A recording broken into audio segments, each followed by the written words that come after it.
చేస్తాం. శభాష్, ముందు ఆ పని మీద ఉండండి. మేడం మీరేం కంగారు పడకండి మేడం, వాడిక్కడికి ఎలా వస్తాడో మేము చూసుకుంటాం. ఎప్పటికప్పుడు నాకు మెసేజ్ పంపుతూ ఉండాలి, ఓకే? నో ప్రాబ్లం మేడం, నీకు ఒకే ఒక మెసేజ్ వస్తుంది, అది మొదటిది ఆఖరిది కూడా. వాడు చచ్చాడని. మాటల్లో కాదు, చేతల్లో చూపించండి. అలాగే మేడం. పోండి. మేడం పని పూర్తయ్యాక మళ్ళీ వచ్చి మిమ్మల్ని కలుస్తాం మేడం. రాజేశ్వరి దేవి, నిన్ను హాస్పిటల్లో కాపాడింది నీ కోసం కాదు, నీ ఆస్తి కోసం. ఎన్నాళ్ళు నర్సులా బ్రతకాలి, నీలా మహారాణిలా బ్రతకాలని నిన్నే అంటి పెట్టుకొనున్నాను. ఈ అదృష్టాన్ని నా కళ్ళ ముందే ఎవరు తన్నుకుపోతుంటే చూస్తూ ఊరుకుంటాననుకుంటున్నావా?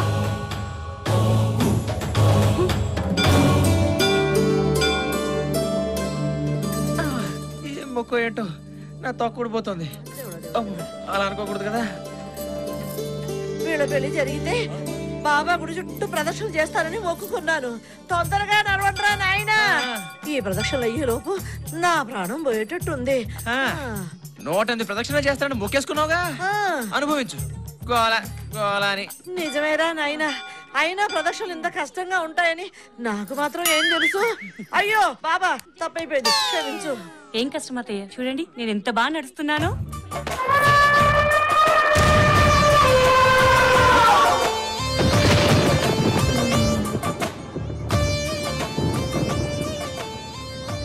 ఎంత బాగా నడుస్తున్నా నా తల్లే.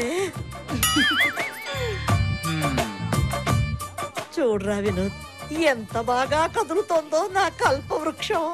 మరే ఏరికోరి తెచ్చావుగా నా పాలిట వాట వృక్షాన్ని. పట్టుబట్టి నా జీవితంతో ఆడుకుంటావు కదే. గోల గోల. పదా అమ్మాయి ఆగు.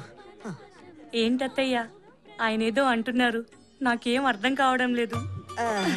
అర్థం కాకపోవడమే మంచిదిలే అమ్మా, ఎందుకంటే అప్పుడప్పుడు మా వాడికి మాటలు వస్తూ ఉంటాయి. నువ్వు పదమ్మా.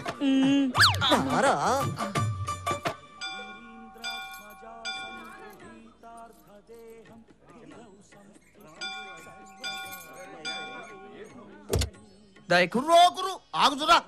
మధుర మీనాచి, కంచి కామాచి, కాశీ విశాలాచి. నిన్ను చూస్తుంటే 2 ముక్కలు చెప్ప. మంచి కోణం చూసి మనువాడినావు కదా. ఈ టైములో కొండరాజుకి నిద్రానా ఇస్తే గండు తుమ్మెద లాంటి పండు కూన ఈమె కడుపును పడుతుంది.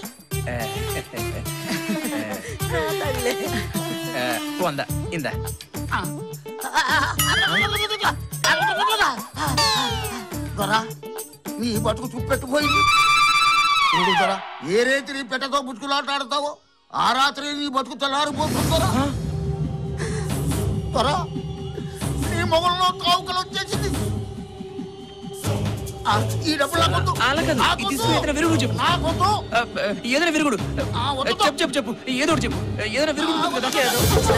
శుభమాని కొడుకుకి కోడలికి పెళ్లి చేసి గుడికి తీసుకొచ్చి ఇంటికి తీసుకెళ్తుంటే ఈ దిక్కుమాల మాటలని చెప్తున్నావేట నీ అమ్మ కడుపు మారా. నిన్ను అయ్యో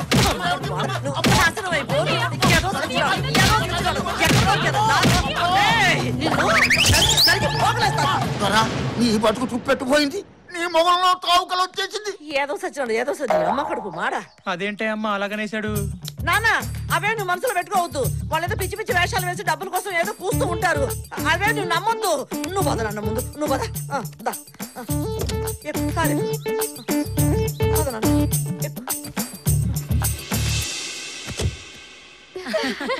ఏమే శోభన నైట్ మల్లెపూలు ఎందుకు కడతారే? గజ్జలు కడితే మోతొస్తుందేమో. అవును, పెళ్లి కూతురు పాల గ్లాస్ తోనే ఎందుకు వస్తుంది? బ్రాండీ గ్లాస్ తో వస్తే మత్తెక్కి మంచానికి అతుకుపోతాడేమోనని. అవునే, తెల్ల చీర ఎందుకు కట్టుకుంటుంది పెళ్లి కూతురు? నల్ల చీర కడితే కనిపెట్టలేరని.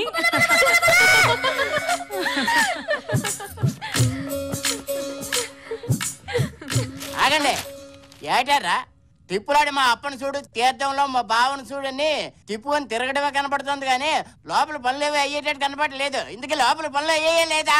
అన్ని అయిపోయాయి అంకుల్, మీదే ఆలస్యం. ఏంటి నేనా? అదే మీ అల్లుడు గారిది. అయితే ఓకే వెళ్ళండి, ఆడ సంగతి నేను చూసుకుంటాను.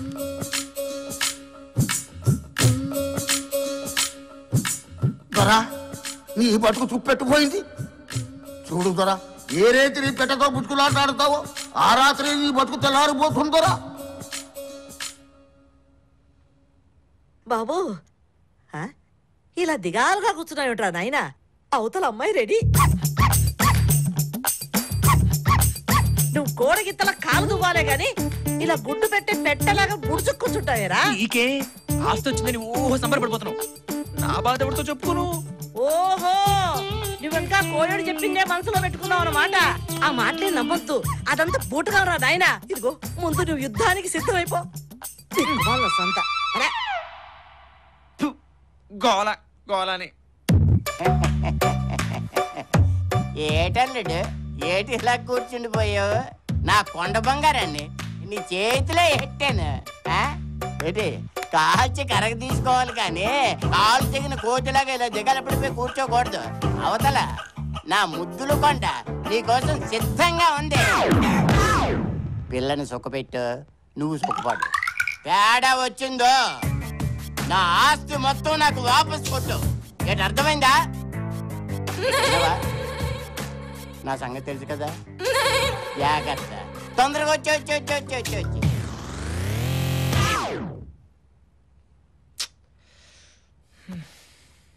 అంబ పలుకు జగదాంబ పలుకు అంబ పలుకు జగదాంబ పలుకు నడిపొట్టున నారాయణ పలుకు అంబ పలుకు జగదాంబ పలుకు నడిపొట్టున నారాయణ పలుకు. చూడు నాయనా, నీ ముఖంలో ప్రేతకళ కనిపిస్తోంది. నువ్వు కట్టుకున్న భార్య నిన్ను మింగేసే రాక్షసి ఈ రోజే నిన్ను బోణీ కొట్టాలనుకుంటుంది. నువ్వు బ్రతికి బట్ట కట్టాలంటే ఈ రోజే ఇక్కడి నుంచి వెళ్ళిపో, పారిపో. ఇవి నేనంటున్న మాటలు కాదు. అంబ పలుకు జగదాంబ పలుకు నడిపొట్టున నారాయణ పలుకు పారిపో పారిపో. అంబ పలుకు జగదాంబ పలుకు పారిపో. అంబ పలుకు జగదాంబ పలుకు.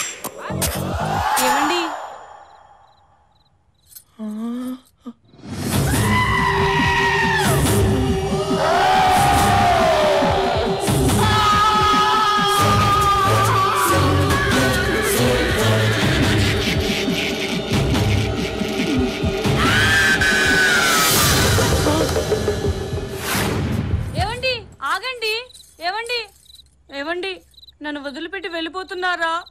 నాన్నగారు నాన్నగారు నాన్నగారు. ఏడి బంగారు కొండ?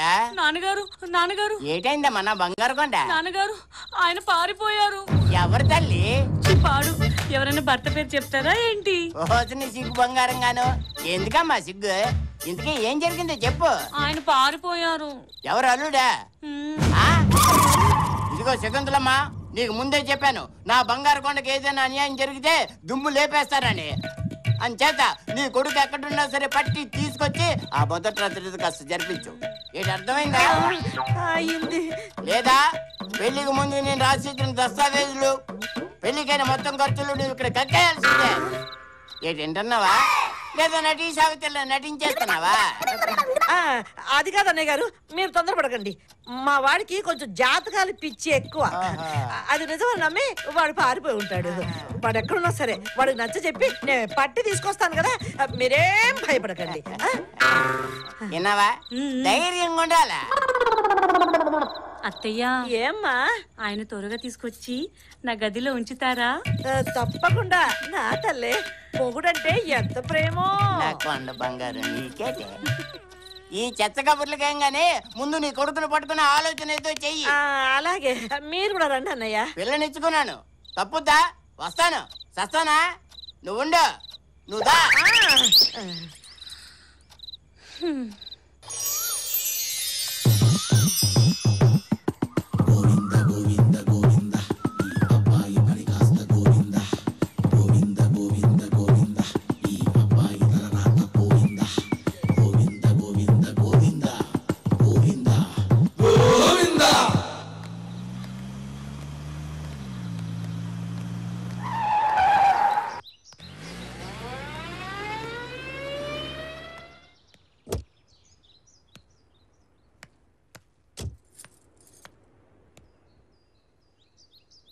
మావయ్య గారు బాగున్నారా?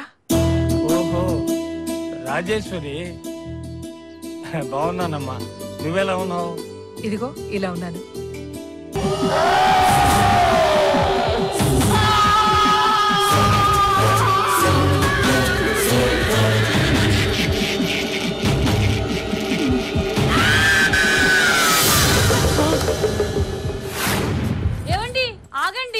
ఏవండి ఏవండి నన్ను వదిలిపెట్టి వెళ్ళిపోతున్నారా? నాన్నగారు నాన్నగారు నాన్నగారు ఏటి బంగారు కొండ? నాన్నగారు నాన్నగారు ఏటైందమ్మా నా బంగారు కొండ? నాన్నగారు ఆయన పారిపోయారు. ఎవరు తల్లి? పాడు. ఎవరైనా భర్త పేరు చెప్తారా ఏంటి? నీ సిగ్గు బంగారం గాను. ఎందుకమ్మా సిగ్గు? ఇంతకీ ఏం జరిగిందో చెప్పు. ఆయన పారిపోయారు. ఎవరు అల్లుడా? ఇదిగో శకుంతలమ్మా, నీకు ముందే చెప్పాను నా బంగారు కొండకి ఏదైనా అన్యాయం జరిగితే దుమ్ము లేపేస్తానని. అంచేత నీ కొడుకు ఎక్కడున్నా సరే పట్టి తీసుకొచ్చి ఆ మొదటి రాత్రి కాస్త జరిపించు. ఏంటి అర్థమైందా? లేదా పెళ్లికి ముందు నేను రాసిచ్చిన దస్తావేజులు, పెళ్లికైన మొత్తం ఖర్చులు నువ్వు ఇక్కడ కక్కేయాల్సిందే. ఏంటంటున్నావా? లేదా నటీ సావిత్రిలో నటించేస్తున్నావా? అది కాదు అన్నయ్య గారు, మీరు తొందరపడకండి. మా వాడికి కొంచెం జాతకాలు పిచ్చి ఎక్కువ. అది నిజమని నమ్మి వాడు పారిపోయి ఉంటాడు. వాడు ఎక్కడున్నా సరే వాడికి నచ్చ చెప్పి నేను పట్టి తీసుకొస్తాను కదా, మీరేం భయపడకండి. విన్నావా? ధైర్యంగా ఉండాలా? అత్తయ్య ఏమ్మా, ఆయన త్వరగా తీసుకొచ్చి నా గదిలో ఉంచుతారా? తప్పకుండా నా తల్లే. మొగుడంటే ఎంత ప్రేమో. నా కొండ బంగారు నీకేటే. ఈ చెత్త కబుర్లకేం గానీ ముందు నీ కొడుకును పట్టుకునే ఆలోచన ఏదో చెయ్యి. అలాగే, మీరు కూడా రండి అన్నయ్య. పిల్లనిచ్చుకున్నాను, తప్పుద్దా? వస్తాను, సస్తానా? నువ్వుండు, నువ్వు దా.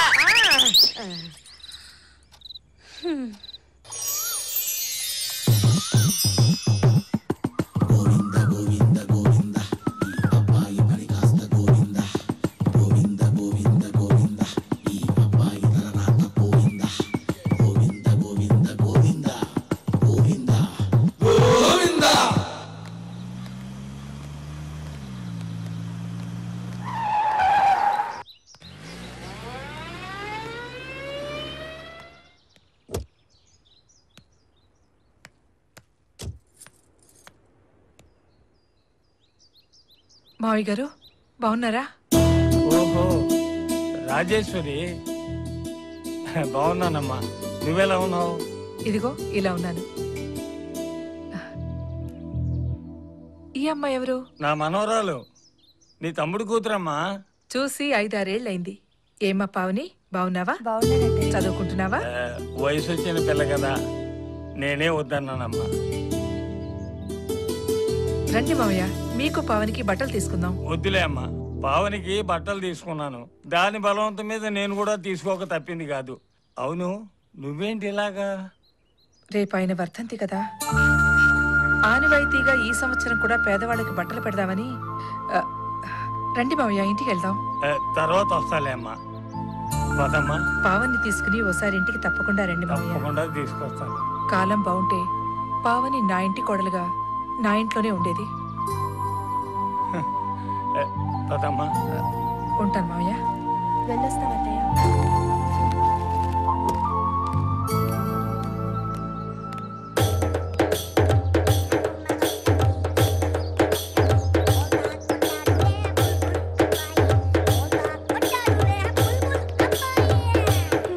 బిందెలాంటి బిందు మాధవి కూడా పెళ్ళైపోతోంది. నాకు ఎప్పుడవుతుందో, మా బావ ఎప్పుడు కనిపిస్తాడో, నాకు పెళ్ళి ఎప్పుడవుతుందో. ఏంటి, నీకు పెళ్లి చేసుకోవాలని లేదా?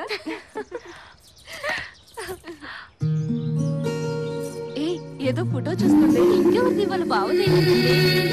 ఏ పావని, చిన్న వయసులో మీ బావతో ఆడుకున్నావా లేదా? ఆడుకున్నాను.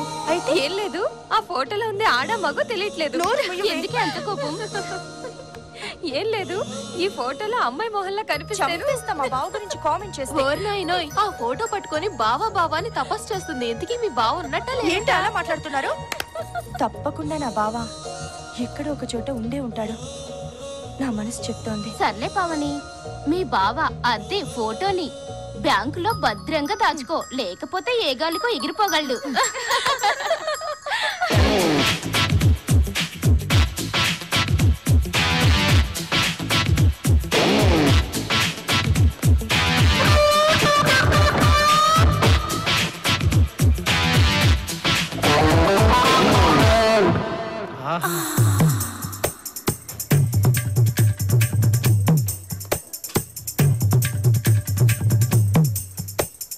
ఎవరో మన కోసం వెయిటింగ్ లో ఉందే. ఈ పిట్టను పట్టి బుట్టలో పెట్టేద్దాం పద.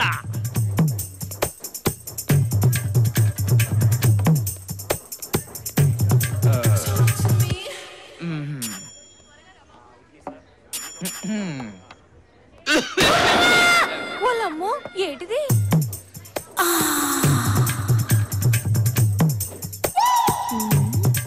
ఏటి తెగ సిగ్గుపడిపోతున్నావు? అలా బెల్లం కొట్టిన రాయిలో నుంచోపోతే సీటు ఖాళీయే, కూర్చోవచ్చు. ఇది కూడా ఖాళీనే. Thanks very so much. మీరు ఇంకా శ్రీమతి కానీ కుమార్ లాగా ఉన్నారే. మీరు భలే క్యాచ్ చేస్తున్నారే. అంటే నాకు క్రికెట్ ఆడే అలవాటు ఉందిలేండి. అన్నట్టు ఇక్కడ అందరూ జంటగా ఉంటే మీరేంటి ఒంటరిగా? జంట కోసమే. ఆ జంట ప్లేస్ లో నేను ఎంటర్ అయిపోతాను, మీకు అభ్యంతరం లేకపోతే. అభ్యంతరం లేదు కానీ ఈ కాణీలు అర్థం నాకు వర్కౌట్ కావండి. అసలు మీరు అలాగే ఉండండి, మీ గురించి కొంచెం చెప్పాలి. நீங்க ரொம்ப நல்லா அழகா ஐஸ்வர்யரே மாதிரி இருக்கீங்களே. ఎక్కడ ఇరుక్కున్నారు? అది కాదండి, తమిళ్లో మీరు నల్ల ఐశ్వర్య లాగా చాలా అందంగా ఉన్నారని చెప్తున్నారనమాట. అయినా ఆ అమ్మాయికి ఏంటండి ఏదో ఒక యాంగిల్ బాగుంటుంది. అదే మీరనుకోండి, back front top bottom mid close అన్ని యాంగిల్స్ లో అదుర్సు. అబ్బబ్బబ్బబ్బబ్బా, పొగిడింది చాలు కానీ ఇప్పటి వరకు మీరు చెప్పింది నేను విన్నాను కదా, ఇప్పుడు నేను చెప్పేది మీరు వినాలి. మీరు మహేష్ బాబు ప్రభాస్ అంటే నాకు కొంచెం ఇబ్బందిగా ఉంటుంది. అంత సీన్ లేదు, నేను చెప్పేదేనండి. మరేమో మీకు కావాల్సినవి నా దగ్గర దొరుకుతాయి. మీ దగ్గర దొరుకుతాయా? నాకు అర్థం కాలేదండి. విషయం అర్థం కాలేదా? మీకు అర్థమయ్యేటట్టు చెప్తాను. నా దగ్గర tea, tiffin, half meals, full meals అన్ని దొరుకుతాయి. ఓ అదా, అర్థమైంది. ఈ హోటల్ మీది అంతే కదా, ఇందులో పెద్ద చెప్పడానికి ఏముంది. అలాగైతే నాకు కొంచెం డిస్కౌంట్ ఇప్పిస్తారా? అయ్యో, నీకు విషయం మళ్ళీ అర్థమైనట్లేదే. ఇక లాభం లేదు, ముక్కుసూటిగా చెప్పాల్సిందే. ఇప్పుడు చెప్పండి. టీకి 100, టిఫిన్కి 200, హాఫ్ మీల్స్ కి 300, ఫుల్ మీల్స్ కి 500. ఎవరండి ఏదో పెద్ద స్టార్ హోటల్ అంటే మాట్లాడుతున్నారు? ఇది ఆఫ్టర్ ఆల్ కాకా హోటలే కదా. It's too much. స్టార్ హోటల్లో దొరకనివి నా దగ్గర దొరుకుతాయి. అంటే మీరే పెద్ద స్టార్ హోటలా? అయ్యో రామా, నాకు అర్థమైపోయింది, మీకేం చెప్పక్కర్లేదు. వామ్మో వాయో, ఎంత గురువాయూరప్పనే, ఇందులో అర్థం కాకపోవడానికి ఏముంది అన్నాడు బొందా. మీరు ఫుల్ నాన్ వెజిటేరియనా? అంతలోనే ఇంత బాగా అర్థమైందే, పైకొస్తా. రాను, పోతాను. నిన్ను గాని పెళ్లి చేసుకుంటే సూసైడ్ చేసుకున్నట్టే. పెళ్ళా? ఇదేదో మా అగ్రిమెంట్ లో లేదు. ఉండు, మా సార్ని అడిగి చెప్తా. నువ్వు అలాగే ఉండు.